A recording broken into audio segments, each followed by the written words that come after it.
स्वागत है एक बार फिर से आपको। और इस बीच भारत फोर्ज के नतीजे आ गए। कंपनी का मुनाफा 79 करोड़ से बढ़ के 254 करोड़ के आसपास यहाँ पे निकल के आया है। प्रॉफिट काफ़ी सॉलिड ग्रोथ इसमें देखने को मिली है। आमदनी में अब देखेंगे तो 16-17% की ग्रोथ है, करीब 22-2250 करोड़ के आसपास यहाँ पे निकल गई कंसोलिडेटेड नंबर। और आपको स्ट्रॉन्ग देखेंगे मार्जिन में भी करीब 1.5 से 2% का उछाल आया, लगभग 29.3% के आसपास है। और एबिटा भी 24% बढ़ के 663 करोड़ के यहाँ पे निकल के आया। तो नंबर काफ़ी ठीक दिख रहे हैं। मार्केट जैसा एक्सपेक्ट कर रहा था उससे स्लाइटली बेटर है यहाँ पे। हालांकि स्टॉक अभी भी डाउन यहाँ पे चल रहा है, लेकिन वापस बिग पिक्चर अगर हम मार्केट की देखें तो जो बड़ी भयानक कमजोरी है उसमें बहुत मामूली सी रिकवरी है। इसको रिकवरी नहीं मानना चाहिए, हल्का सा कोशिश कर रहा है मार्केट, लेकिन अभी भी ऊपरी लेवल पे बिकवाली है। और ख़ास तौर पे आप देखेंगे तो सरकारी बैंक या सरकारी कंपनियां, उन्हीं में सबसे ज़्यादा गिरावट है और सबसे ज़्यादा प्रॉफिट बुकिंग वहाँ पे लोग ले रहे हैं। बंधन बैंक एक अलग से कंपनी के नतीजे मार्केट को पसंद नहीं आए थे, लगभग 8% नीचे है इस समय। और एमसीएक्स के नतीजे भी कमज़ोर थे ऑपरेशनली, इसलिए वहाँ भी 7.25% की कमज़ोरी देखने को मिल रही है। लेकिन सरकारी वालों में एक बार फिर से आपको बताएं ज़बरदस्त गिरावट है। एसजेवीएन और एनएचपीसी में तो तगड़ी गिरावट है। एसजेवीएन 20% नीचे है यहाँ पे और एनएचपीसी 10% यहाँ पे कमज़ोरी के साथ कामकाज कर रहा है। तो ये जो सरकारी कंपनियां हैं इसमें सबसे ज़्यादा बिकवाली यहाँ पे देखने को मिले और पिछले कुछ समय में तगड़ी गिरावट देखने को मिली। अगर रेलवे के स्टॉक्स ही देखें तो आरवीएनएल 31% अपने हाई से नीचे आ चुका है, आईआरएफसी अपने हाई से 29% नीचे आ चुका है और बीएमएल में करीब 27% की गिरावट है रिसेंट में, अभी जो अपना हाई बनाया इसने।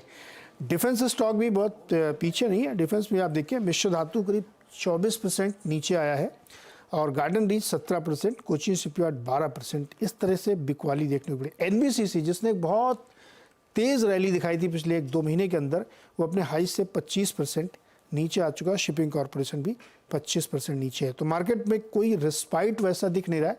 छोटे मोटे रिकवरी करने की कोशिश कर रहा है मार्केट, लेकिन अभी भी संभल नहीं रहा। रुचित हमारे साथ अभी भी जुड़े हुए हैं।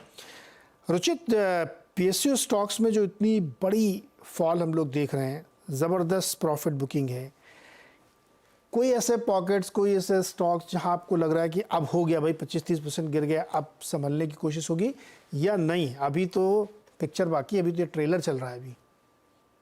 नहीं, ये स्टॉक में जो रैली हुई थी, हम ये देख रहे हैं कि ऑल टाइम हाई से स्टॉक 20% 25% डाउन है। बट अगर हम एक साल के लो से अगर ये स्टॉक को कंपेयर करें तो काफी सारे स्टॉक्स 100-200% चले भी उतने ही ज्यादा है। सो आई थिंक करेक्शन वैसे ही शार्प रहेगा।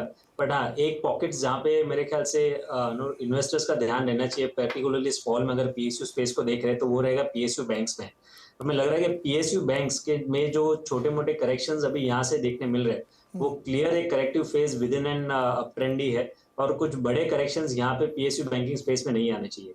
और नेक्स्ट लेग ऑफ अपमूव में जब मार्केट्स में ये करेक्टिव फेज होने के बाद में पीएसयू की तेजी फिर से अगर आती है तो पीएसयू बैंकिंग ऐसा स्पेस रह सकता है कि जहाँ पे काफी अच्छा आउट परफॉर्मेंस देखने मिल जाता है। क्योंकि जैसे वॉल्यूम्स लास्ट 1-2 महीने में ही, 1-1.5 महीने में ही ये स्टॉक्स में हुए हैं, ये क्लियरली एक नो इंडिकेशन है कि एक बड़ी तेजी अभी भी पीएसयू बैंक्स में बाकी है।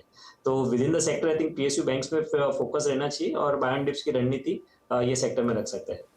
तो पीएसयू बैंक में कौन सा बैंक? तो एसबीआई मेरे ख्याल से सबसे पहला रहेगा, जहाँ पे लीडरशिप हमने देखी है रिसेंटली, जहाँ पे काफी अच्छे वॉल्यूम स्टॉक में हुए थे और मेजर सपोर्ट स्टॉक के लिए 680 से लेके 690 की रेंज में। तो डिप्स पे 680-690 की रेंज आते हैं तो एसबीआई सबसे पहला प्रिफर्ड पिक रहेगा जहाँ पे खरीदारी करनी चाहिए। उसके अलावा अगर know with in the mid size थोड़े पीएसयू बैंकिंग स्पेस में देखे तो बैंक ऑफ इंडिया के चार्ट सेक्टर्स काफी मजबूत रहे ये रिसेंट तेजी में। तो बैंक ऑफ इंडिया भी अगर डिप्स में फिर से ये स्टॉक 118-120 ये एक स्ट्रॉन्ग सपोर्ट रेंज स्टॉक के 118 के आसपास आ जाता है तो वो काफी अच्छा बाय रहेगा। तो मेरे ख्याल से और छोटे डिप्स और बाकी है, तो लेकिन स्टॉक्स की लिस्ट आपके पास रेडी होनी चाहिए कि जब ये डिप्स में ये लेवल्स आते हैं तो उस टाइम पे अगर पैनिक का माहौल कितना भी रहे बट वो माहौल में आप उसके बाइंग तरीके से देखेंगे।